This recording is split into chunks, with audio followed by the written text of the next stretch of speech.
Okay, hi, this is Angie and Cathy Morgan, Angie Power Disney and Cathy Morgan, having a catch-up in Oldcastle, County Meath. We haven't seen each other for a year, something like that. It must be a year. About a year. Yeah. And Cathy's been down in County Kerry doing amazing research and forwarding the work that she, as described by Cathy Fox, is leading the field with research into mind control, MK Ultra, funded research, clinical trials, no consent research. Well, we're still not clear if our parents gave consent or unwittingly allowed children to be placed in clinical trials, particularly twins, of which Cathy is one. But I'm going to let Cathy, she's done this amazing chart of all the connections, which is just quite breathtaking when you go into it. We might not cover it all in one interview, but I certainly want to just update people on where Cathy's at with her research, because it's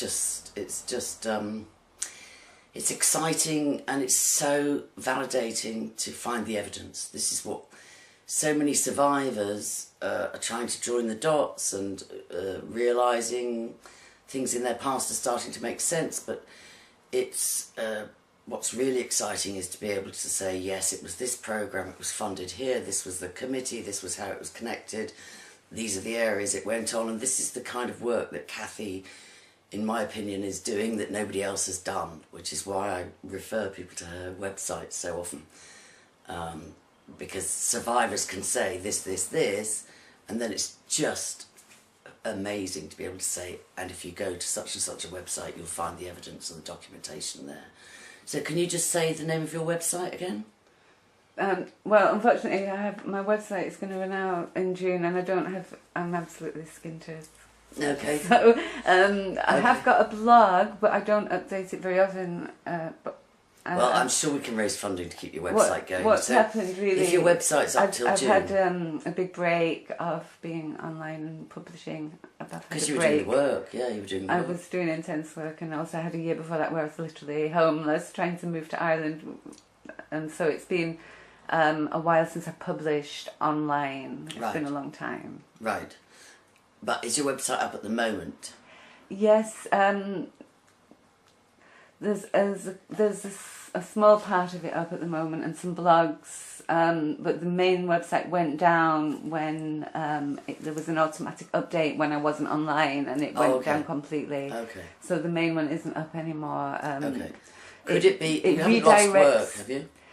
No, I have it saved. It redirects to the one that is up, which is a forum, but it's not really active as such. But there's links on there to my blogs. Okay, so and how will people find that then? Probably the best way is if you go to my WordPress blog, which is Cathki, Cathki, so Cathy but with a K before the I, and it's cathki.wordpress.com.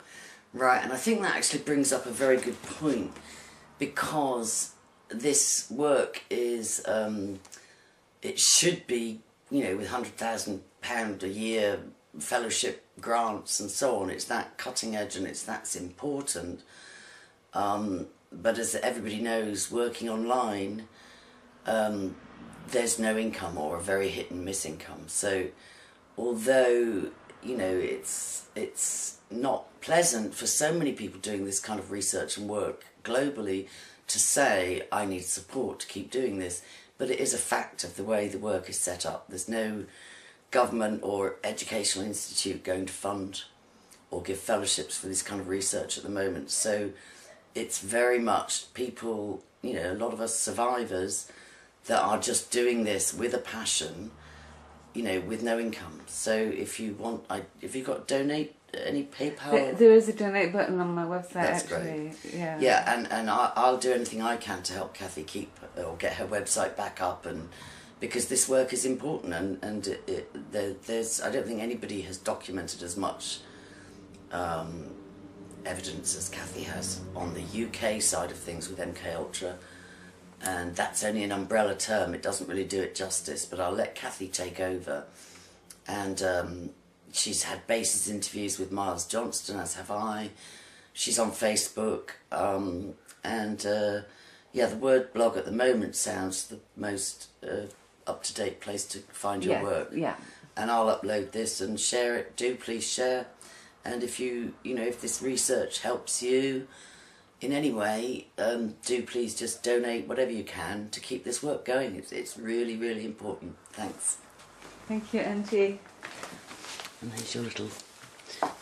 Thanks, Angie. I just want to say thanks for, giving me this opportunity to present my research. Oh, it's exciting. Unfortunately, because I went through the sort of upheaval of moving country and I hit a low point, all my resources were drained, and now I'm starting to get back on my feet, but I'm unfortunately in the position my website's about to go down, my laptops are on, I'm afraid of actually getting quite in danger of losing all my files because of funds. I am okay on an even keel now and things are fine, but it's just the depletion of resources. It's an unusual sort of situation in that sense. So it's not that I even need ongoing support to do the research. It's just that need your equipment to work. An old laptop or something else, and a storage. website to stay up so that this is accessible. Yeah. But I will plod on and chip away regardless, and it will be done regardless. Yeah, I know. It just takes longer. We plow on. So just to recap, Kathy and I met because we'd both been in Bath in our childhood around the same time and similar experiences, and we met and exchanged stories, and there was an awful lot of common ground and an awful lot of rabbit holes that were worthy of investigating. And we both, in our different ways, I mostly interview survivors, and Kathy mostly does the academic side of the research, and it just gels beautifully. So I'll hand over to you. Yeah, it's turned me into a historian. Yes, it has, yeah. Absolute academic. Researching my own background, because I was actually like a blank slate before I started this research. I'd been so programmed in the New Age sort of thing that I was literally an Earth Mother who had no knowledge of history or politics whatsoever. So when I started looking into my background, I've got a passion now for history, really, this period as it relates to my own background, as it were, and because it's about me. I get a drive to keep it going. Which is very powerful, because if somebody just gives you a history lesson, it can be dry. But when it's somebody saying, this is what happened to me and this is what I've discovered, looking back over almost 60 years, then it's somebody's story rooted in history, and that's totally different from just studying. Different. It comes alive. It's fascinating. Definitely. I could go on. Yeah. So tell us what you've really uncovered in the last 6 months. Yeah, in terms of Bath in Somerset, it's become quite a feature. In a sense, I was moved to Bath with my family at the age of 4, and everything that was kind of weird that I've been able to trace more or less is all around Bath, because it links in so incredibly. We moved, it was about 300 miles. We used to live in Rochdale in northern England, and it was 300 miles from Bath pretty much. So at the age of 4, although we were born in Rochdale, and at that time we were signed up to a survey, the National Child Development Survey, and that is irrefutable, as it were, because everyone's born in that week that I was born was signed up to that survey. That was it. And I found out in later years, really, when I started this research, that unlike everyone else in the survey who was just given a test, etc., at the age of 6, we'd been visited frequently. My dad said at least every 3 months, by people assessing our intelligence tests and performance, growth, heights, eugenic almost type data, but there were other features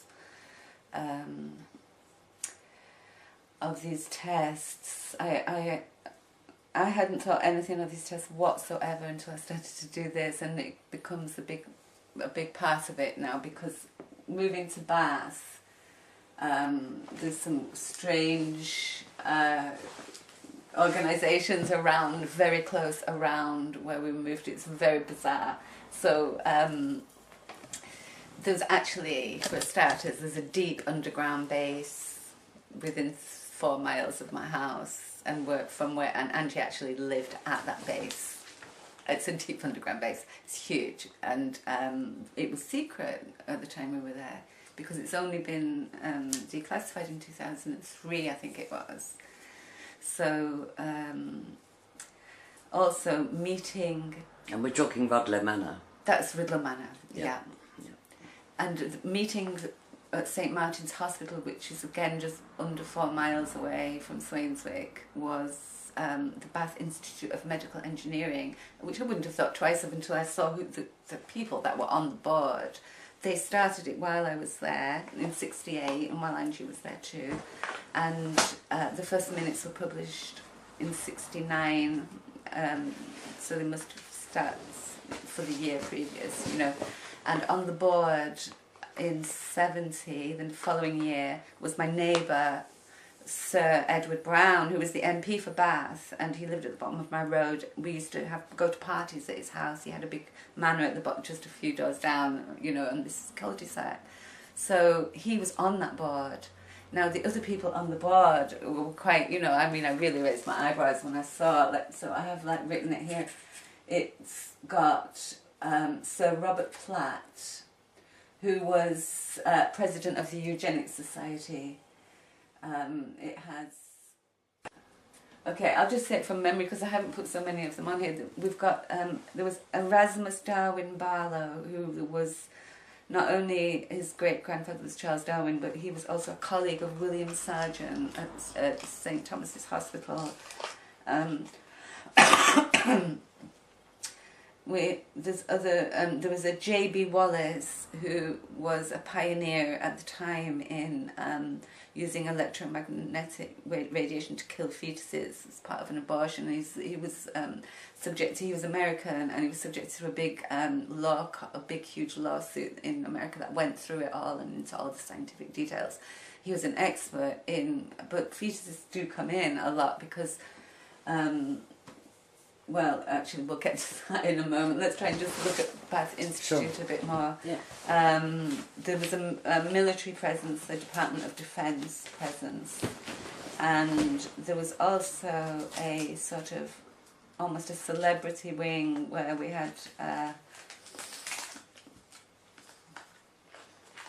had Arthur Rank, who ran children's Saturday morning cinema. Now, all this starts to linking because I have actually found a picture of J. Arthur Rank shaking hands with Herbert Morrison. Herbert Morrison was into this. Now, I'll bring Herbert Morrison in here because my mum, as a baby, had Lady Morrison around. She was in and out of the house. She went to school with my grandmother. So then we've got Herbert Morrison turning up, regardless of the Rochdale link, through Bath, on many of these committees, right in the thick of it. So it's almost like we were picked up and pulled in. But not only that, there's definitely a big twin thing going on here as well. Now, I'm a twin, and we were both in this survey, of course, but there was this tale of my mum being a twin and the other twin being, she was told it was stillborn and she insisted it wasn't. And apparently there's this group of babies reported as such in the National Archives under the heading stillborn, but informant insists it was alive. And now that's the story with my mum and this twin, and what better for research because it was so into nature nurture. Is it genes? Is it the environment? They brought it in, so there we go, you know, take a twin, take them elsewhere. It actually makes you wonder whether somebody sympathetic was already sensing a lack of integrity, because for them to have recorded on the evidence documents that the mother contested that the second twin was stillborn. It sounds like even back then somebody was feeling a little uncomfortable. No, I do find all the way through this, sometimes the language used in his biographies indicates some alarm and the sharing of information. Regardless, you know, I do find that they had a sense that for whenever somebody would be awake enough to pick up that they were trying to flag something. Because if it was completely complied with, one would think you would not document that the mother contested. Exactly. That's fantastic. Now, my grandmother used to say, I said to my mum when I started this research, was there anything unusual about our family? And she said, well, your grandma kept mentioning Lady Moran, but I don't remember why. Lady Moran, yeah. Lady Moran, which was a name that was meaningless to me, but when I looked it up, I find that Lady Moran was working at Porton Down. Now, who seems to be the most significant is Lady Moran's tutor, Joseph Barcroft, who links in with all the other subjects I've mentioned up until now, and otherwise I wouldn't have thought so much of it, but with Lady Morrison being in the picture and then Lady Moran, you know, I know that's very circumstantial, but it's just incredible how she links in with the survey and Bath and everything when you start looking. Her tutor, Joseph Barcroft. Now he was the tutor of Hugh Jolly, who was a consultant in neonatal and fetal studies. That's right, we're talking about fetuses, so I was going to bring him in. He was the expert in fetuses. He was the intergenerational and fetal growth expert for Port, and yet he was the head of the physiological department at Porton Down. Now, my consultant when I had my first child was a student of his, so he was in groups, neonatal study groups. They were contemporaries in the field as well afterwards. He was also linked to Herbert Morrison himself in these committees that they were on. This is so interesting now. Barcroft was on a panel called the Ministry of Home Security panel with Herbert Morrison and the guy that designed the NCDS survey. The guy that designed the NCDS survey. This is amazing. Is it on? Yeah, I hope so. I really do hope so. I think I'll let you check because I don't want to waste. Yeah, see, that means it's recording. Perfect. Now. All right. Okay, where should we go from? Just keep going. Keep going. I think you're doing great. Okay, so my grandma mentions Lady Morrison. She says she's had a twin taken away. Mm-hmm. Lady Morrison, and my grandma also mentions Lady Moran. She's had a twin taken away.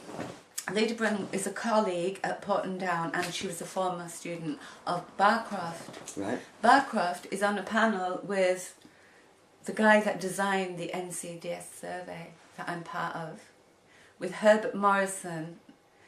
The guy that designed it is Solly Zuckerman.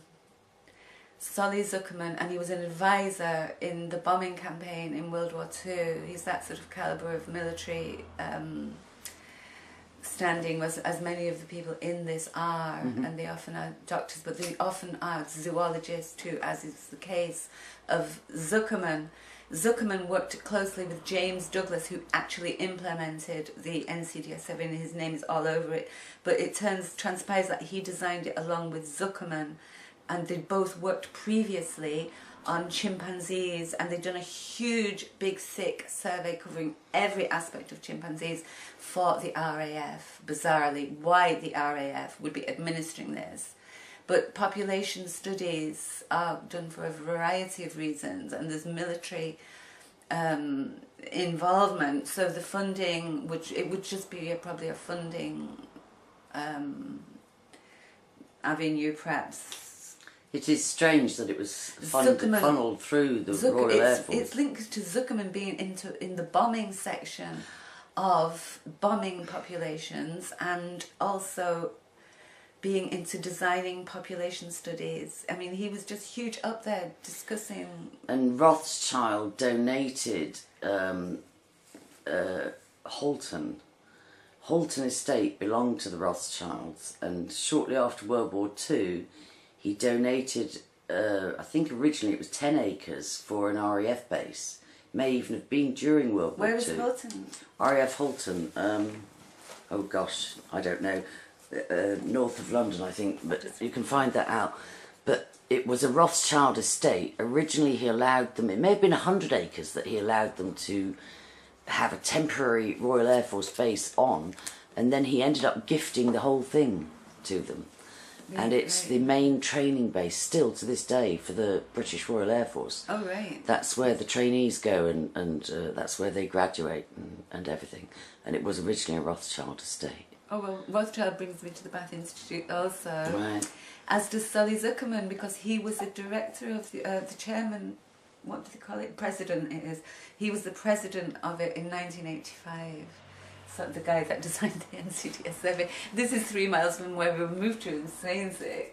But also Rothschild does come in, which is very interesting, because we've got, on the board, we've got a chap called G. Clarkson, and his only qualification is given as being working for John A. Day Bank.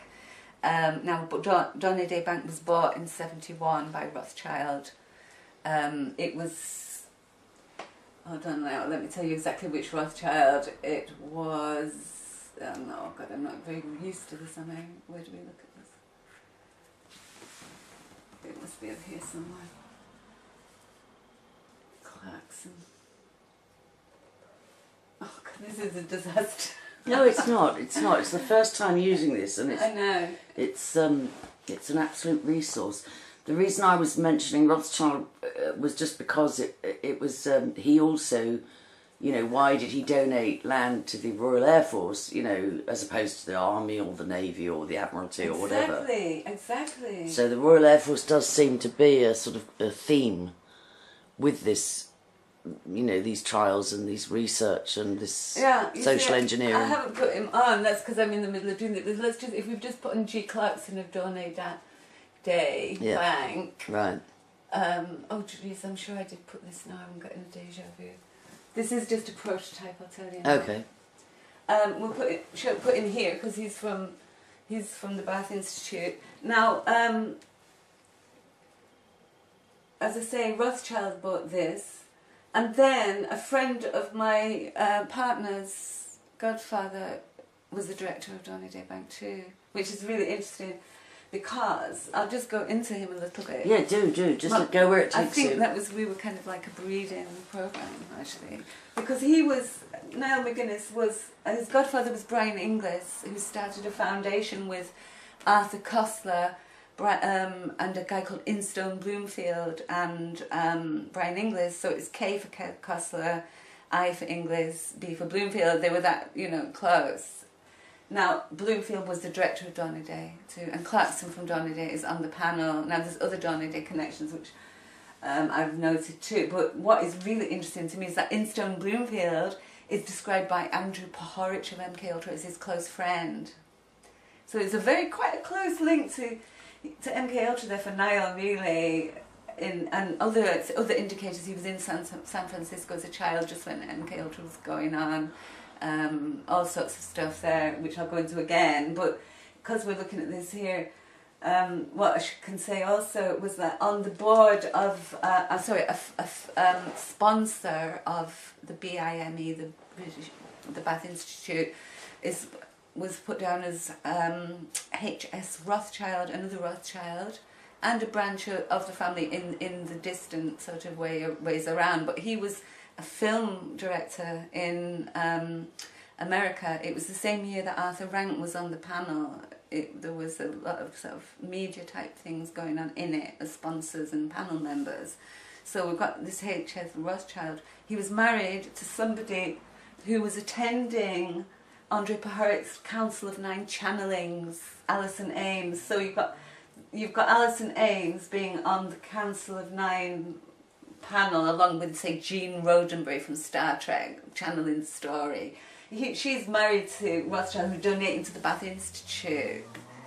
We've also got other donators that are interesting. We've got the Worshipful Company of Grocers, which is above Masonic. So you've got the Freemasons, then you've got the Worshipful Companies, which is Livery, which is the City of London and the Queen. It's above Masonic, if you like. It's just the top of the Masonic. And then they donate him. I wonder if Thatcher's father was involved with that. I wonder, oh I'm sure. I'm sure. So, so the Council of Nine link there again with Alison Ames is just so interesting, and of course so close to MK Ultra. Kessler himself has got a lot of CIA stuff there that you could do a whole talk on him, and some of his groups linking with Herbert Morrison as well. That's what I'm interested in, because the research in America is quite accomplished, and yet my sense is that actually it was possibly even farmed out there from the UK and around wherever the military, particularly the Air Force again, could make an outpost that was well covered, such as RAF Egberg in Germany or so on. But my sense is that even though America seems to be the high-profile origin, I don't buy that. And so the fact that you're finding these links and the money and the committees seem to be firmly connected to the UK and the Royal Air Force, I'm wondering if America was cover, like an outpost. On many fronts, if you like. Yeah, it's a bit like Australia was considered a colony. It was linked in with the Commonwealth Yeah, organisation. absolutely. And they're the countries. It reminds me of the British Empire. Now you should say that, because that really does come into it so much. So funding the Bath Institute is the Nuffield Foundation, which Joseph Barcroft works for. And the Nuffield Foundation also funded the National Child Development Survey. But the Nuffield Foundation came from Lord Nuffield, and the way that he linked into this medical situation was extraordinary. It was all to do with the British Empire. Because just go back in history a little while and say, when Britain wanted to colonise and there was great competition to take over the globe, they wanted to fine-tune the nautical instruments. And they precisely built the Tower of the Winds in order to observe the transit of Venus across the sun, in order to get the nautical instruments together to colonise the world.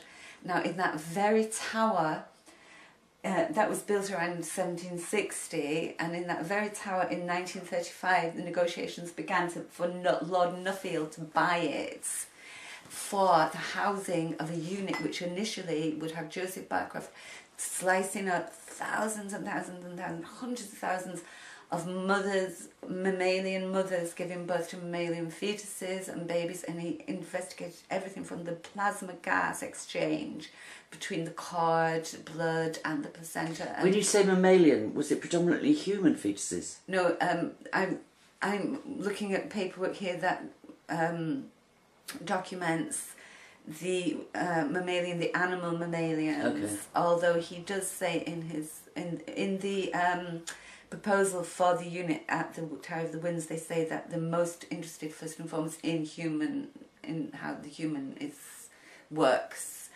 So that's the only allusion to human experimentation. There's going to take some more digging, I think, because what you've got then is you've got Alan Parks is chairman of the Family Planning Association, and at this time this group of people that I'm going to be talking about got together with David Steele and brought in the Abortion Acts. It spans over a range of time, but that is all linked into this kind of little incestuous nest of linking people. It definitely seems to be trying to build on the Darwinian evolution theory, because Pavlov was an anthropologist. His background was animals, and then they did the chimpanzee study, and then they did the study of mammalian fetuses. But their next step was, how does this apply to humans? Absolutely, and that's where MK and then set up the abortion. MK Ultra could organise for the human experimentation, but it was absolutely linked and directed and with artificially these animal studies. So it's almost like MK Ultra is almost like a diversion, which says, look, there was secret experimentation you'll never know what it's about, because we've only got this and we've only got that, whereas in fact the story is written in the academic literature in plain sight. When you start linking the people doing the animal experimentation to MK Ultra, then And it's not just Pavlov, is it? That you've named at least 2 or 3 more that was. It's turning up. People are just turning up in their droves now. I mean, as I'm getting more and more pieces are coming. Because it seemed at first that it could possibly be random, that the person they brought in to fund and head, it just seemed a little bit random that his specialty had hitherto been dogs and so on, and behavioural science with animals. But it's not random, is it? That's what's unfolding. It was being consistently applied to humans. Yeah, they're bringing in people that have done research on animals, and then they're saying, right, superimpose that, we'll give you an endless source of subject matters, i.e. humans, yeah, to what see. seemed to be this Tower of the Winds pulling together at a time when the First World War was on the horizon, and it gave them the opportunity to pull together every specialist of every aspect of the human and examine it in the closest detail, first through mammalian and other ways, but they were really applying it all to humans consistently, and they were studying the hormonal side of it, where the brain, the synapses has endocrinological, hormonal interface. So it's like there's electronic impulses, but a huge amount of it is endocrinological. So in other words, you can read what's going on by examining the hormones, the electric impulses, the plasma, gases, interface. Barkov was searching all of this and others. They brought everyone together, and there was a movement of doctors, Jewish doctors initially, that brought the German people studying these things right to the heart of their contemporaries, at the very forefront of the studies. So you've got a colleague, a sailing buddy of Barcroft, Henry Dale, was bringing in these doctors, who was Martha Vogt, VOGT, who was immensely a virologist and a microbiologist, and she ended up working for the animal research in the UK. But basically they were all coming together, all the skills, the people recording brainwaves, the people analysing, and the psychiatrists, all of them. Now Barkrov's colleagues were attending Macy conferences, but not the cybernetic Macy conferences. They ended in 1953. And one of Barkrov's students, colleagues, William Greywater, did attend. He was a cybernetician. But then in 1954, there was the gestational Macy conferences, also run by Frank Vermont Smith, who had taken LSD with the psychiatrists and the MK Ultra people. He was interviewing Barkrov's colleague Dee Barron, and Hoggett went over there so there's your link to the CIA and MK Ultra too. It's all so incestuously linked together, this. So the Tower of the Winds, now the interesting thing is, the Tower of the Winds is that because it was built as an astronomy observatory, the astronomers were in there. They were in there for a year while Barcroft and his crew were in there cutting up the fetuses, which is quite bizarre to me. And I'm wondering if there isn't some sort of ley line energetic significance of this, where it was built on a particular point, because Ellis Taylor's work has already pointed out independently some time ago that he finds signs around that tower and the layout of buildings of desecration of the feminine, and there was also a murder carried out there and so on. He's got an interesting article about that. So the Tower of the Winds, it's almost very Illuminati. There's an identical one at the Vatican, and there's the original one in Greece, which is slightly dilapidated with its Masonic frieze around it, and Hercules with a globe on his back on the very top. So the Tower of the Winds. So the astronomers moved out of the Tower of the Winds after a year. Where did they go? Bath, of course. They went to Bath. And so you've got the Admiralty in Bath. You've got the nautical instruments, the Admiralty, and the astronomers all in Bath. But what they were also doing was computational work. The first work of the first computers were being done in Bath. With caution, yeah. And the supercomputers have now developed, and they're at Corsham, around the corner from Swainswick too, where the deep underground base is. Which connected to Porton Down and so on and so forth. Now, the NCDS had to use a computational method for the statistics, which is kind of Douglas's area, James Douglas. And it was a tabulation, and that links in, I think, to this Admiralty computer. It's looking like that's another avenue to explore. And the very first computers come into this quite majorly. I mean, just for example, when you're looking at your own life, my best friend's dad worked for Ferranti, who made one of the first operational computers. My dad, Bastian's dad, she was Catholic too. It's weird. Anyway, not to get off subject, so basically Lord Nuffield was persuaded. I've read 2 biographies or accounts of the history of this building, and they both use the word persuaded when they're talking about Lord Nuffield giving his donation. His donation was the equivalent of £700 million in today's terms. At that time, he was hugely, hugely wealthy. He was called William Morris, and he'd made his fortune producing motor cars. The Morris Minor and so on. The Morris car, William Morris. And then he was, at the time he donated to the Tower of the Winds, the Nuffield Foundation. There was the Nuffield Institute of Medical Research, the Nuffield Infirmary, and they were all in close proximity here, and the Tower of the Winds on Oxford. And the funding seemed to come through, as well as the government, it came through Barclays Bank.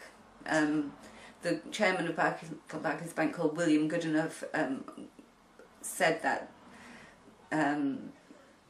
Nuffield and Farquhar Buzzard, who was surgeon to the King, and the people, another guy called Brigadier Hugh Cairns, they had to lay out their proposition for the tower and its uses.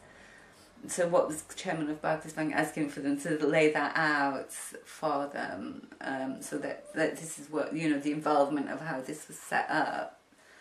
So you've got your Royals Illuminati again, and so I think there is something very Illuminati about this. And Nuffield, was it last year or the year before, where a survivor said that he'd abused her all through her childhood, and he funded her education and lots of someone has gifts, just come and out. She felt that her parents had betrayed her too, because they liked the funding and the gifts and the education being paid for and so on. Yeah. I don't know if that I saw that in the Daily Mail. It's only just come out a couple of years. That's right. No less. And she's in her 80s. She's a very respectable, very credible witness. You wouldn't think twice about it, whether she was so brave. And she kept quiet for so long, but she didn't want to die without disclosing. She came out and she told us Lord Nuffield was abusing her from an early age when she was in hospital. He was hanging around hospitals, a bit like Jimmy Savile in a way, hanging around hospitals. Full access to hospitals. He could get into a room. That's right. Bring children. Goodness knows. I mean, she has pointed the finger, and he was known as this amazing benefactor, this do-gooder philanthropist. But he was getting up an organisation together that seems to have caused some alarm in some quarters of the medical community, as I can see. The reservation and the sort of the way that these are written about. Another guy said he was induced, or he was persuaded to part with his funding. And there's interesting stories around that happening. It looks like a possible blackmail scenario, doesn't it? It looks as if the word persuaded was not accidental, and it looks as if it's got all the elements. Some people have been leaving us clues that wouldn't make sense until we unravelled this. Yeah.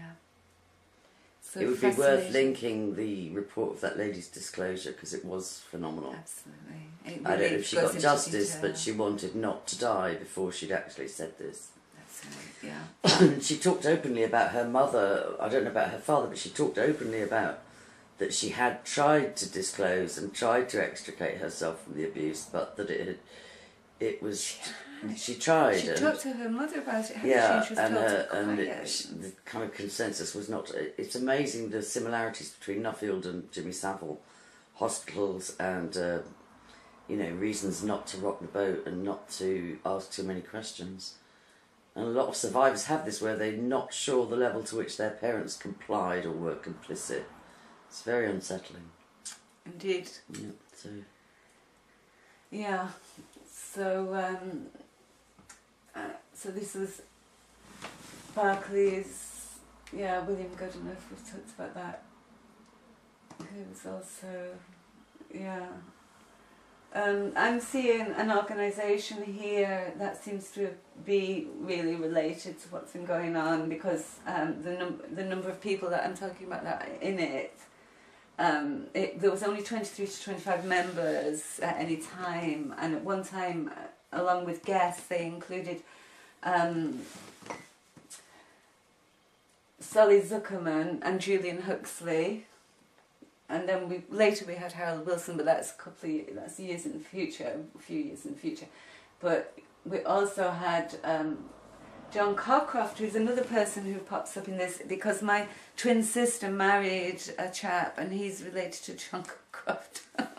So he pops up one or two more places too. That gets into it kind of links to the atomic engineering and the computer side of things. So what I'm finding is that my life is giving evidence of how all these things are actually not separate over there. Atomic research over down there studying chimpanzees, over there doing this. No. They're all the same people that are doing these things. This is what I have been able to show by doing, that could only be shown by what I'm doing in actual fact, and other people be able to do this too. So the Tots and Quarks, we've also got H.G. Wells on that board, and he's hugely implicated in his eugenic writings of how the population ought to be herded in a sense like animals. Literally, he goes into great detail of ways it could be done, and knocked off as well, and kept down, and so on. I won't go into that now. Alan Watt goes into it a great deal about what he says and who he was involved with. But Julian Huxley was very much involved in that side of things too, and also president of the Eugenics Society. And Robert Platt there on the Bath Institute, he was a co-author with Alan Parks. We'll just say Alan Parks helped found. He used his fortune to, when the Eugenics Society changed its name to the Galton Foundation, he used his fortune to facilitate it and to produce the journal for what was in effect still the Eugenics Society under a different name. Now, Francis Galton, I'm mentioning some of these families here, so we'll just say that the Huxleys, the Darwins, the Galtons, the Barclays and the Wedgwoods all intermarry with each other. They're known to keep it really in the family, so, this is sort of getting so interesting. And I'd say, I've linked these things, and it's the degrees of separation. I know some of them go up to 4 steps with the blue, but they're all really within 3 and 2 steps of my situation. So as a what would you call it, a candidate, a subject, a subject, I have links to all these things because of this is who was involved in financing and designing these sorts of programs. Now it seems like there's different programs going. You've come in on a different aspect, again connected with the RAF and the sort of, I suppose, data gathering. The RAF Fegberg side, the thing of possibly swapping babies at birth and observing your mother-child bond, or the absence of it, the interference even in utero or at conception, the very high level of infant mortality during a certain period at RAF Fegberg, the very high level of miscarriages, apparently random, but no, it's possible they were part of studies too. And I think the thing with you was obviously the twin thing, but we're talking also trauma-based mind control. We're talking, I think we both have sexual abuse in early years as part of that. Yeah, we should go into that a little bit. As subjects, we're not just here going, no, we're not just talking academics. We're talking, this was not just a walk in the park by any means. To come to this research has taken PTSD and a way to heal. I have to deal with PTSD. And our lives are memory blanks. We tend to have lives inexplicable that we attracted in the past. Before you go on a healing path, you attract toxic relationships anyway because you're codependent, because you're traumatized. And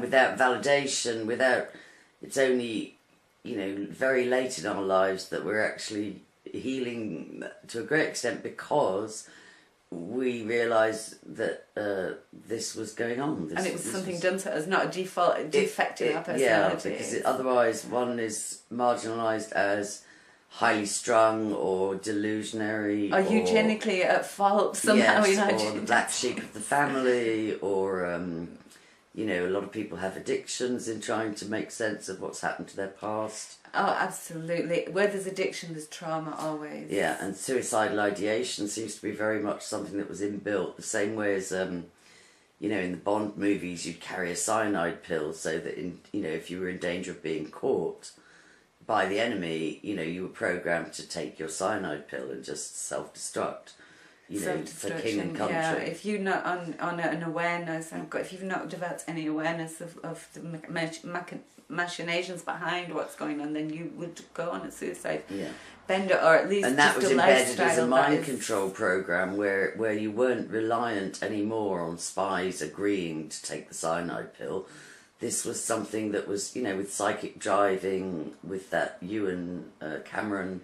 Well, if you imagine MK Ultra as a little engine that's feeding these scientists into more and more things to look at, because they were all collaborating together. It was an attempt to conquer the human mind, and roboticize humans.